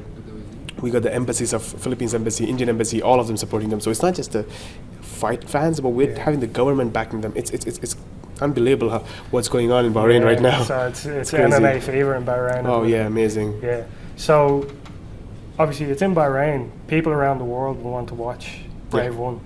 Best place to watch Brave 1? Bravefights.com. That's the best place to watch it. And just not the Brave event. You're going to have a lot of content from Brave. We have episodes, I Am Brave episodes. We have Brave episodes on the main event and co-main event. It's all released right now. There's one more Brave episode, part 2, is going to be released in the next 2 days. So it's a lot of content for them to watch, understand the fighters. I mean, they will really see from the episodes, it's not that what we see in most of the promotions about how cool the fighter is. What we're trying to show is that we're trying to let people know who the fighter is, his story out there, in a different way than what we've seen in the past MMA promotions. So what we're trying to basically do is promote these athletes in a different way, where we let their people know what his roots are, what his cultures are, where he's come from, and most importantly, his road to Brave, and that's most important for us, because being in Brave or how it works doesn't help as long as the road is explained properly to these people and they really understand what these fighters stand for. Very good, very good. So if we get away from Bahrain for a minute, obviously you're doing your presser in Dublin today. Yeah. You hinted on it earlier about how big mixed martial arts here is in Ireland. Clearly you have plans to come here. For sure. It was hinted in the presser sometime in spring, and you're looking at probably about 1,000 seats. Like, you know, it's a good ask for, you know, well, a lot of people here wouldn't know much about Brave. Obviously, hopefully after the 23rd we will. What's obviously the dream for when you come to Dublin? For me, 1,000 seats is me being nice, actually. But see, what I think is, after Brave the first Brave, they're gonna know a lot of stories about these Irish fighters, and not that they're gonna know stories about the Irish fighter, but they're gonna have the world talk about the Irish fighters. My goal is to let their stories out to the rest of the world, and Ireland knows their fighters. What we want to see is, my goal of coming to Dublin is to show the world, this is the fighter that I spoke to you about, this is the country that I spoke to you about, and this is where MMA is having the biggest impact. And I want to show the rest of the world the story of Ireland and their MMA fights, and that's why I'm here. And it's just not just Ireland, but the whole of Europe. They have strong fighters, tough fighters, excellent quality fighters, and so much passion in the sport. Let the world know it. And like I said, that's our plan, is to tell the story, not to look for a story. And I think I'm good at telling stories, so yeah, clearly, that's very good at that's what I do. Yeah. What's the plan for that? How big do you want to be? Like, we have Bama here, which would be Europe's biggest promotion. Do you want to aim for Europe or higher? So that's an interesting question. I mean, I always tell people, when it comes to the MMA business, there's two kinds of business in MMA. There's big dogs who are at the top of the food chain, and then there are promotions that are regionally big promotions. And believe me, I've had all my fights in India. My students have been fighting all their life in the Middle Eastern promotions, and they're all regional promotions. I got friends who's been fighting in Brazilian regional promotions, the biggest of them. But what I don't understand basically is that, how are these fighters who are going to be regionally promoted get international recognition if the promotion itself is a regionally top promotion? Yeah. So what we say is, we want to be a promotion that's going to tell the story of these fighters to the world level, and we are there to go face to face with the biggest promotion, not to compete with any promotion. That's not what we stand for. What we want to do is, how can we tell their stories better to every country that's out there, to every fighter's families, their friends back in their country. And I want our fighters, a fighter from Ireland, a fighter from Bahrain, a fighter from Brazil, India, their families can hear his story from the rest of the world. Mm-hmm. And I think that's going to show how big Brave Combat Federation is. Today, with Brave Combat Federation going to be launched on September 23rd, the media exposure that we got for our fighters has been phenomenal. I mean, we got Mexico, USA, Brazil, Jordan, the whole of Middle East, basically, and Asia, India. It's just going crazy. We haven't done our first event yet, you know, so the tickets are sold out. So the best thing what we're going to do is go out there and show the world what we stand for. Now, my question for the world is, or let's say the fighters, who are the real product of the sport, is, do you want to go sell your story, or do you want a promotion that wants to tell your story? You know, so that will answer all the questions and how big we're going to be. I think we're going to be a global promotion, a global force in the next 2 to 3 years. Thank you very much, Mohammed. Pleasure is mine. Thank you for having me. Thank you. Right, Carl. So, just watched the press conference. Tell us obviously your interview there with Mohammed, but what was the press conference? What were they sort of talking about? What was the big points? What was the big scoop like?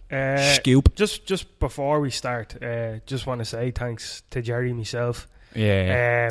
When it came to the actual interview, Jerry had a very calming influence on myself. I was sweating buckets. Absolutely, I was terrified. I'd never been more afraid in my life. I was terrified. I was actually shaking. Jerry was pretty cool about it, so he helped me get through. So thanks. Although I remember walking down the street, there was a Rottweiler across the road, and you were fucking. True, I'm that terrified was of dogs. So, yeah, I'm afraid of dogs as well. That's number one and number two. Yeah, number one, number two. But yeah, Jerry helped me get through that. As for the actual press conference, it was interesting, to say the least. Like, we showed up, and obviously in the interesting again. Like, yeah. Look, you it's know, our fucking word. To be fair, you know, it is a word. It's a word. Yeah. Like, The presser was quite good. They had Caesar from TEF. Was it TEF? Or as the newspaper would call him, Wanderlei Silva. Jesus fucking hell. Jesus Christ. Mario Stamsat was leading it by the looks of it as well. Who was there fighter wise? You had Franz Malambo. Who else? Franz Malambo.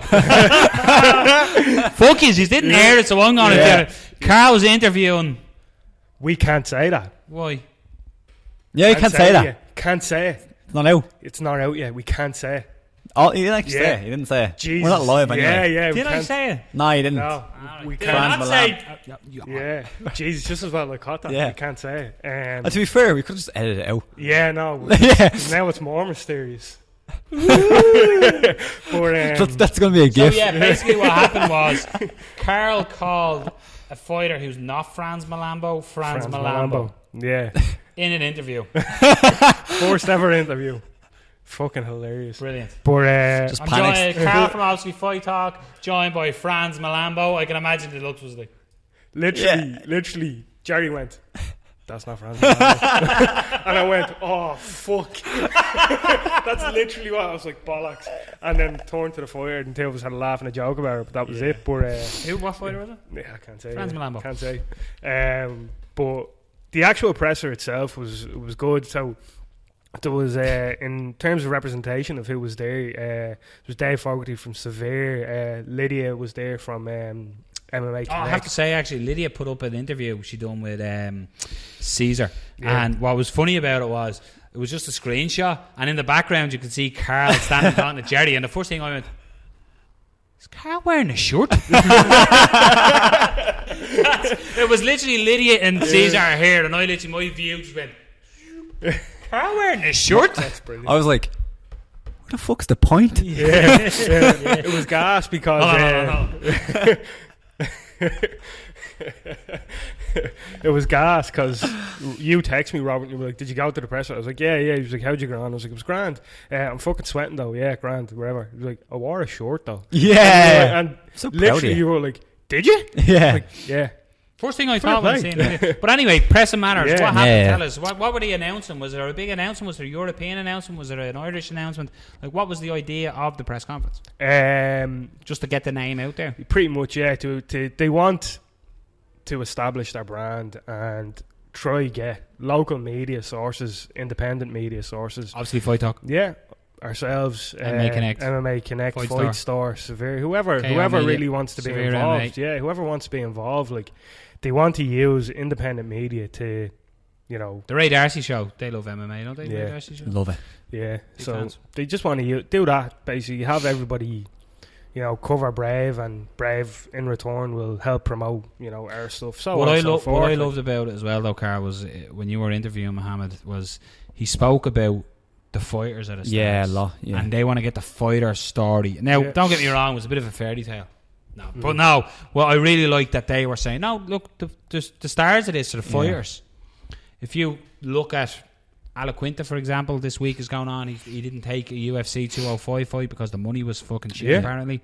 We won't go into that now because it's too also helps that Mohammed was a fighter. Yeah. So but he kind of has that. Fighters first, and he spoke about, they obviously have Khabib and Frankie Edgar, and then he said, and then we have the next level guys like Franz Malambo and James Gallagher and stuff, and you can see like that James is now fighting on Bellator, and they're getting to the next level, and it was all about the fighter. So it wasn't about the promotion more so.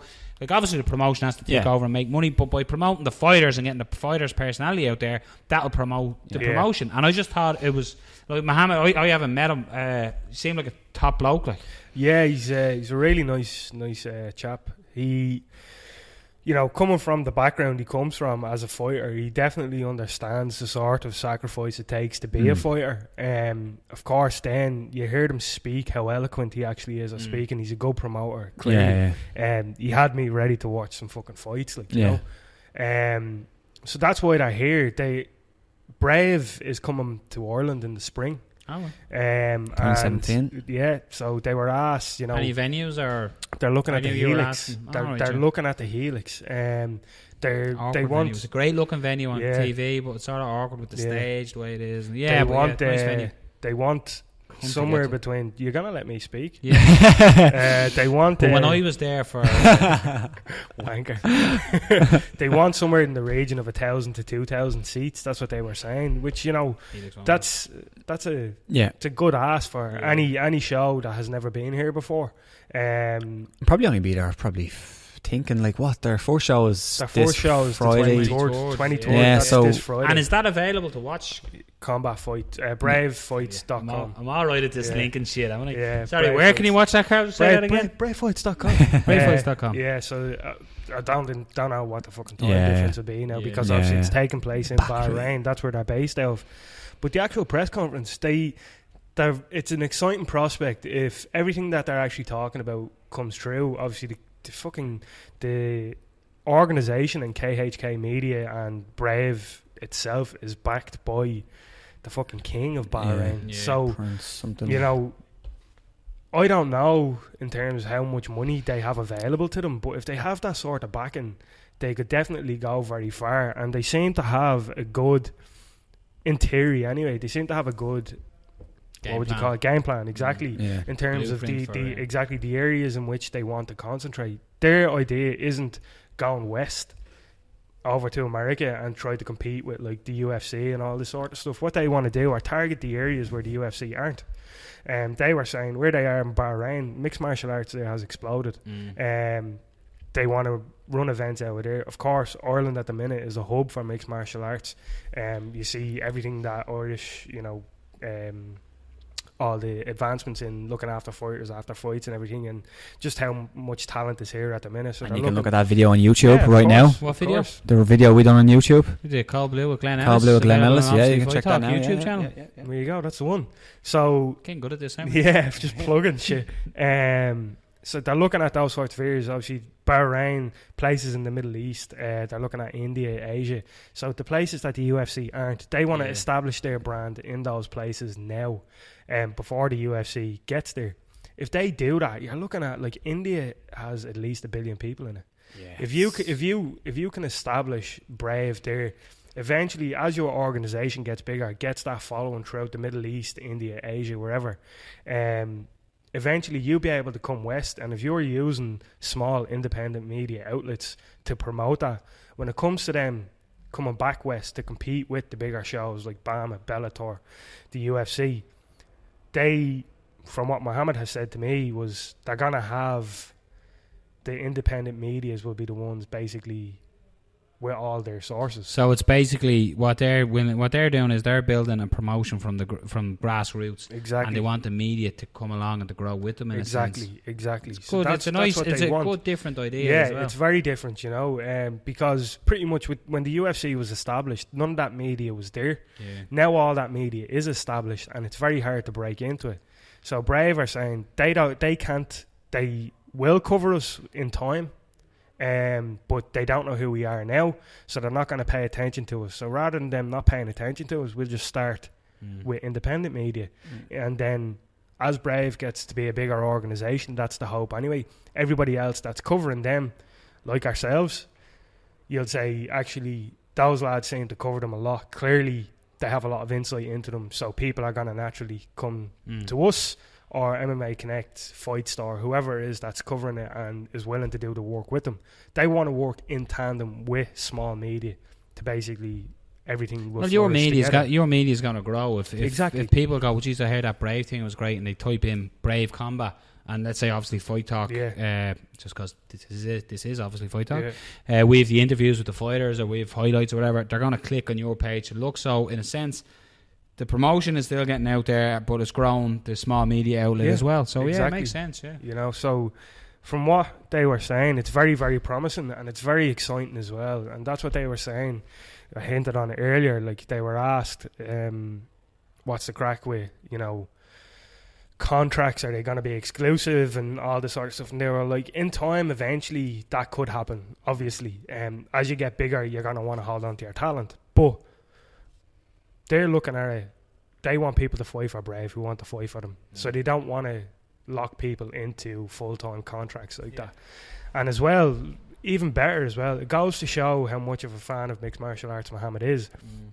They were asked, what what rules is it going to be under? Is it going to be something like Pride, or is it going to be, something like the UFC? Obviously, they're fighting under unified mixed martial arts rules.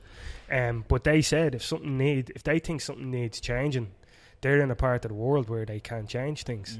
Obviously, they're going to be monitoring their own events. Eventually, they will be sanctioned and all this sort of stuff, and they'll be using proper bodies. But if they can basically use rule sets that will eventually get established, and then maybe the UFC will look at them and go, actually, you know what, some of those rules are good, so we can incorporate them. Well, the good thing there is with the UFC, the likes of the hand down rule and all, that's all slowly coming in. Technically, Brave could do that right off. Yeah, exactly. They have so many options that it's exciting, and I like the fact that you have the CEO of this organisation. Yeah, whatever, it's not started yet, but we'll see how it goes.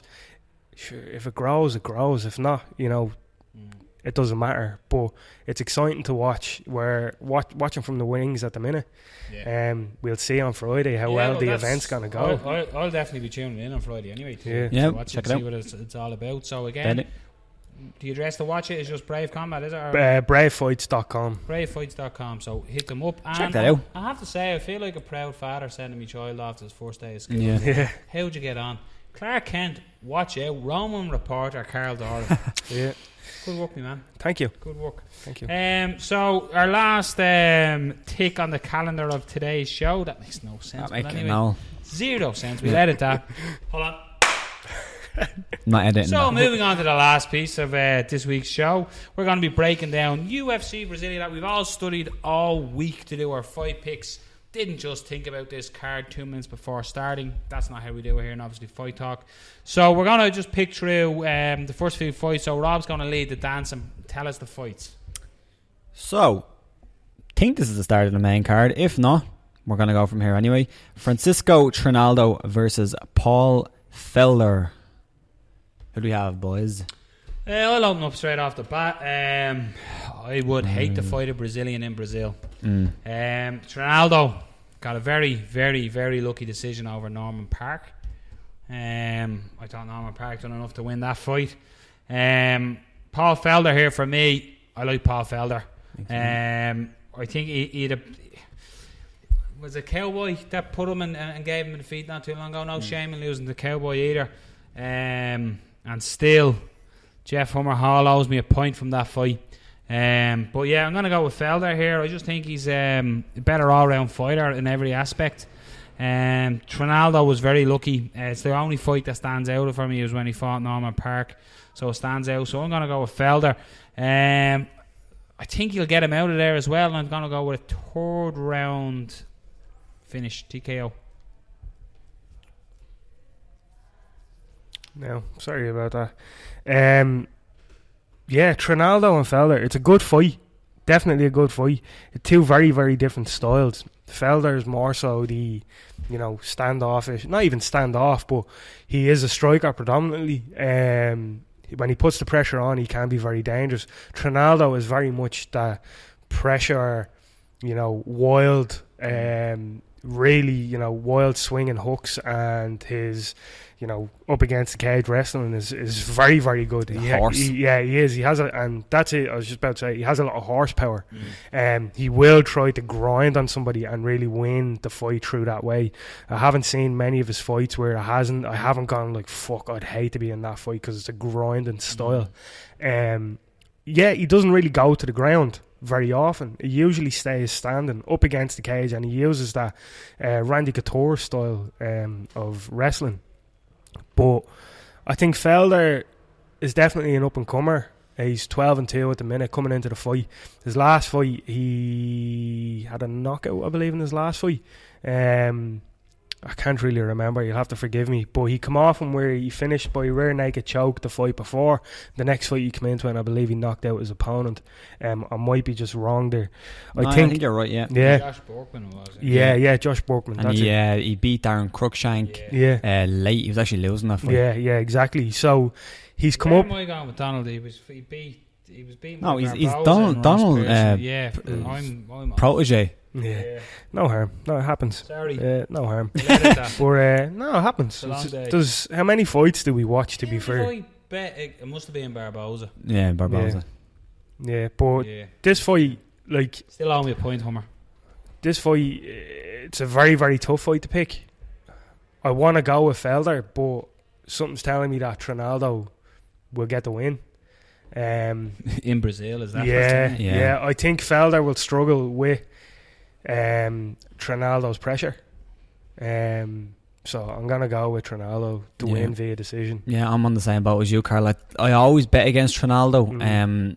He's getting older, like he's not a spring chicken.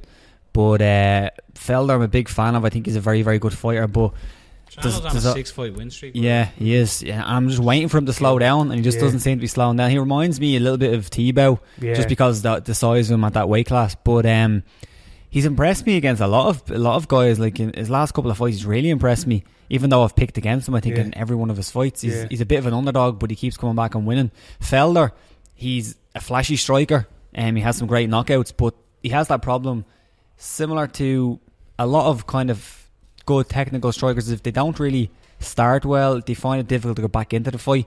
And I think against somebody like Trinaldo, who can put the pressure on, if Felder goes down 2 rounds, I can't really see him coming back from that. It's only a 3-round fight, it's not 5 rounds. So I see Trinaldo winning the first 2 rounds, and then maybe Felder getting the third back. But I see a close, but maybe a 2 rounds to 1 decision for Trinaldo in this one. And it's a pity because I actually really like Paul Felder. Me too. And I don't want to pick against him. But I find it difficult to pick him in this one. Yeah, I have to go with my head, and my head saying Trinaldo. Yeah, me too. Yeah. Your next bout. I have it here if you're off your page. Go ahead. There's big country. Roy Nelson taking on Antonio Silva in the heavyweight division. So what do we think it is? What's your... I'm just going to go with the way that careers have kind of been going. Both of them are kind of going down, but I feel that Silva is going on a really big drop. I feel that, if he gets caught with a big shot, he's going down. And I see that happening in this fight. I think Roy Nelson can still take a shot. Now Bigfoot, you're saying Derek Lewis hit him and he fucking chewed it. Yeah, exactly. Bigfoot is a big hitter. That was a weird fight. Yeah, it was a crazy fight.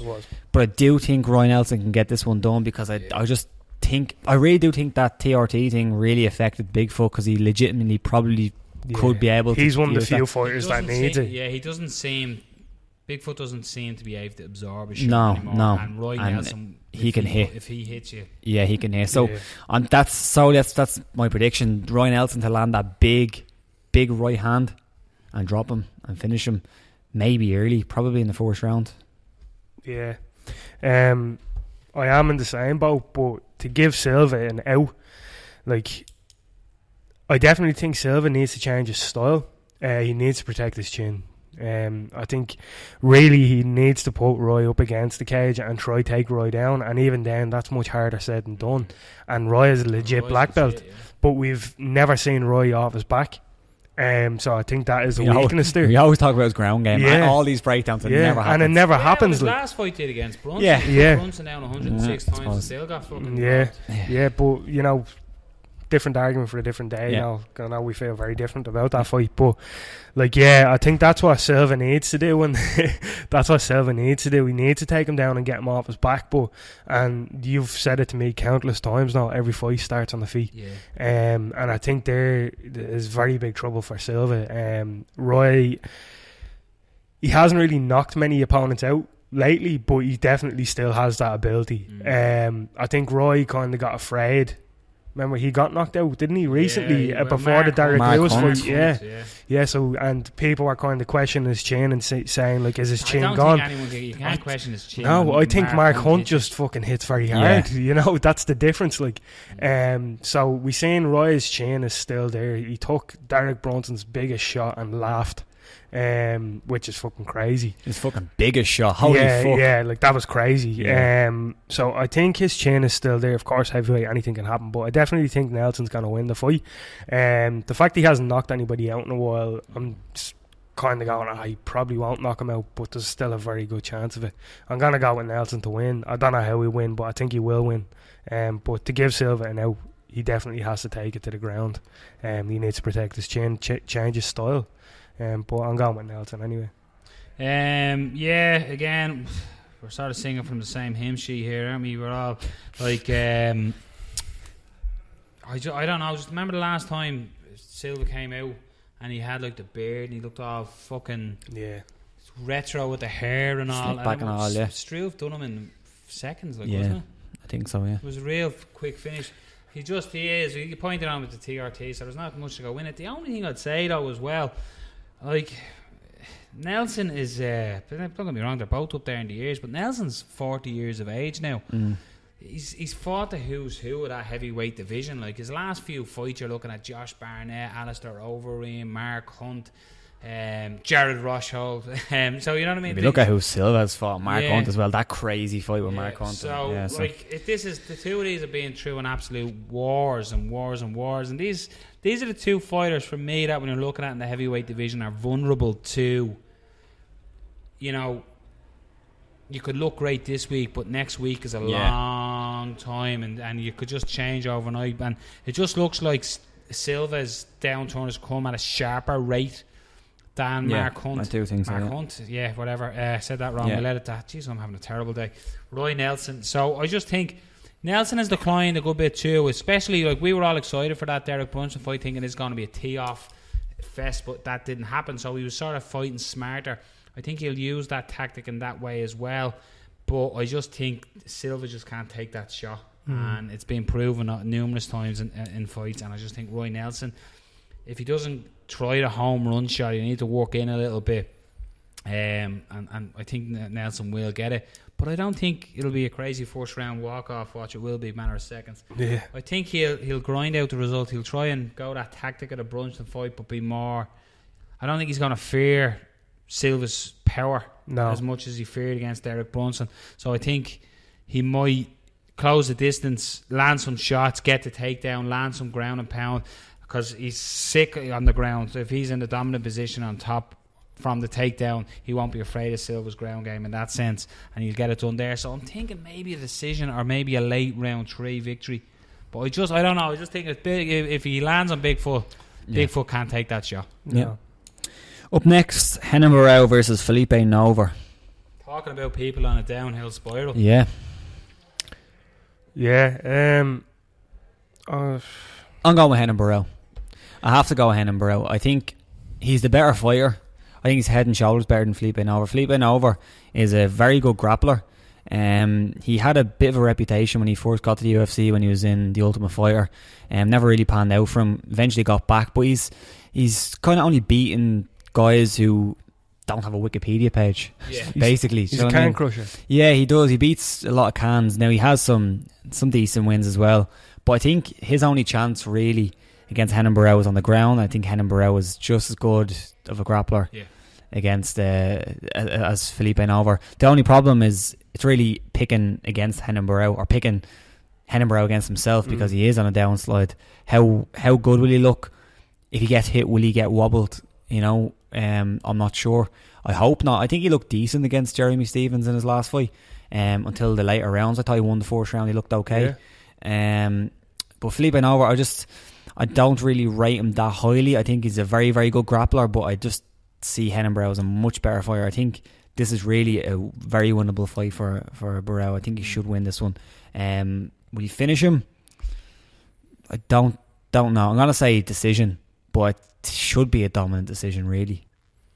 Yeah, this strikes me as a get back on the horse fight. Yeah, give him a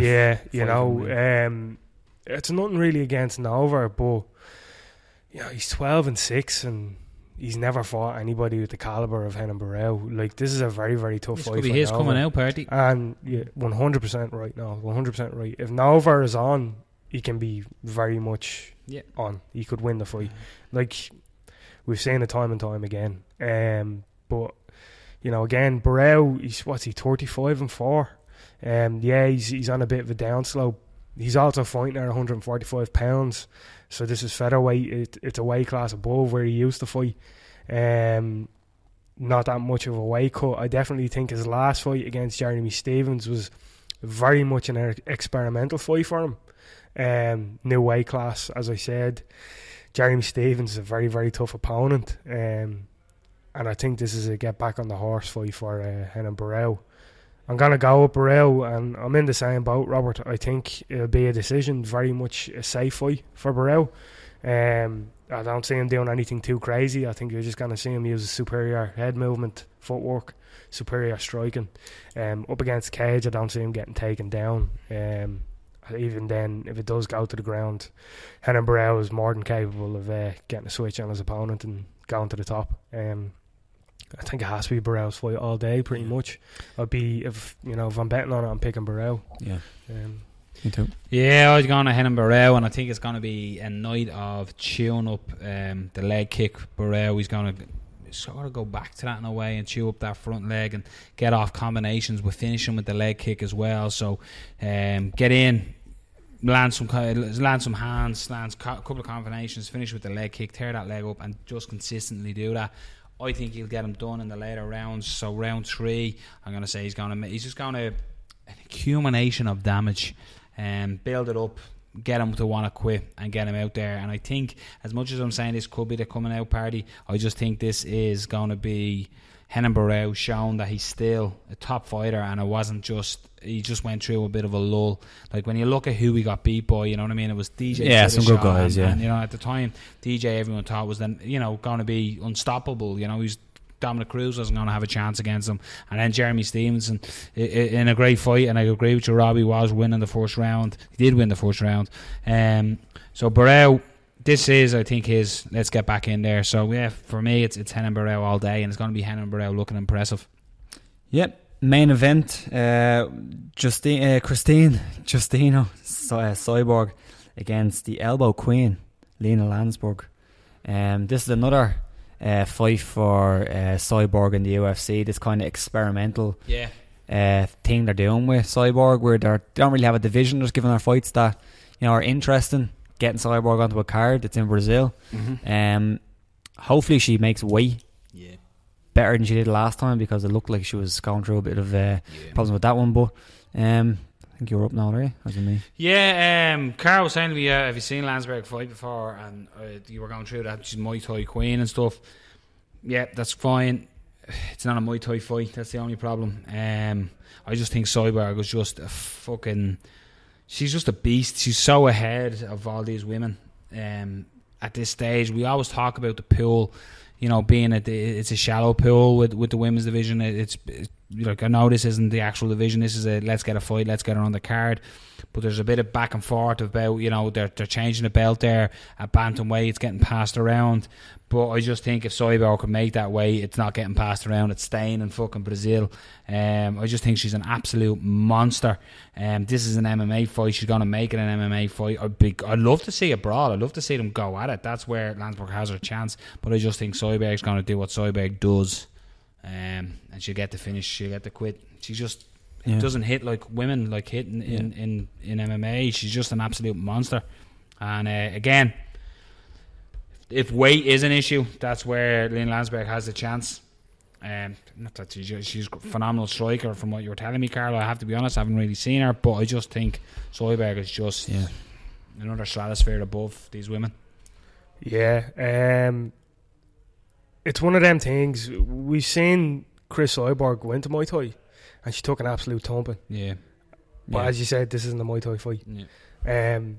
I think Cyborg coming over to Lena Landsberg coming over to mixed martial arts against Chris Cyborg. If they both decide to stand and have a Muay Thai fight, Cyborg is in trouble. I'm telling you, Cyborg is in trouble on the feet. Landsberg's actually she's a fucking monster. She is. She's a killer, and she has a good few MMA fights as well. Yeah, she's a fucking killer. I'm telling you now. Cyborg doesn't want to get into a striking exchange with Landsberg. She wants to take it to the ground, or at the very least, make it a mixed martial arts fight. If you're gonna stay on the feet, you need to shoot a couple of times and have her fear that takedown, and then that'll be in her mind, and it'll stop a lot of her striking techniques. But Muay Thai translates very well to mixed martial arts striking because of the clinches and stuff like that. It's not as flashy as, like, say, Taekwondo or kickboxing or anything like that. But I am going to go with Cyborg in the fight. She's definitely the much more experienced mixed martial artist. And the fact that she has that experience in, Muay Thai of going in and getting chewed up, she knows that, right, she's coming up against a world-class Muay Thai practitioner. You're in an MMA fight. Don't fight her Muay Thai style. Fight her mixed martial arts style. You know, threaten that takedown or just take her down, one or the other. Yeah, the example you gave, I know, like it's gone back a bit, like, but James Toney against Randy Couture, stick on boxing gloves, stick them in a ring. There's only one winner in that fight. Stick them in an MMA cage. It's a completely different fucking fight. Exactly. It's the exact same thing. Like if there was ropes and turnbuckles, I'm sure CM Punk would have battered fucking Mickey Gall. Do you know what I mean? Grab a chair. Just grab a chair. Do you know what I mean? Fucking kendo stick. Yeah. Whatever. Like, do you know what I mean? Pizza box. So, you know, it's in the MMA arena. So yeah, but she does have some. Like, she's I'm going 6-1 as well. I'm going with Cyborg. I'm going with Cyborg, but I do think this is probably one of the more interesting fights that she's had in a while. Just because I think that Landsberg could compete on the feet. Yeah. I do think Cyborg will still have more power, and if she can land, she probably will hurt her. And I think just the way MMA striking is different. If it hits the ground, she'll be able to be the ground and pound and stuff like that. It won't be just standing her back up. But yeah, I think it's dangerous if she, you know, Cyborg likes getting in a brawl, and if she does get into a brawl, you know, definitely punch her chance there. If you're Landsberg, you try avoid that flurry in the first. Yeah, exactly. We've seen how bad Cyborg looked with our last weight cut. Try drag her into those deeper rounds. That has to be the game plan. I'm just counting on that not happening. I think the most likely scenario is that not happening, and Cyborg just having a little bit too much of an overall game. I think she's going to be a lot bigger. Like, I know Landsberg has fought at 35 before. She's fought at 45, and she's fought at 140. So she's fought a different weight class, but I think she's best at 135. All our biggest wins in MMA has been at 135 anyway, so she's going to be smaller. Don't think hugely, but Cyborg's just a huge woman. So what are we doing? Are we all going Cyborg stoppage or decision? Or I'm going to go with stoppage just because that's what Cyborg does. Yeah, I'm going to go with stoppage myself because I think she has to. If it goes to the later rounds, she's in trouble. I think TKO, just like on the ground, some in her guard or something, or something like that. Yep. So there you have it. We've a good weekend of fights. So with Brave Combat on Friday evening, and then we've the UFC on Saturday evening. And sure, if you're down the local, you might even see a fight on Sunday afternoon. Maybe. So as always, we'd like to thank MMAmix.com for all your MMA needs. They're obviously good. They're with obviously Fight Talk. That's a great line, isn't it? It is, yeah, well done. It's a magic one. And of course, the beautiful Whiskey Fair. Check them out for a good pint and a bit of good grub as well. We were saying it earlier, for all your fights of the weekend past, check out Fight Store Media on Facebook and check them out on the YouTube just to watch the real fights, because there's the Real Fighting Championship. There's some really good fights on it. So lads, it's a pleasure as always. We threw it together, but we done it, boys. We made it. So Rob, say your good night. Good night. Carl. Night. Safe home, folks.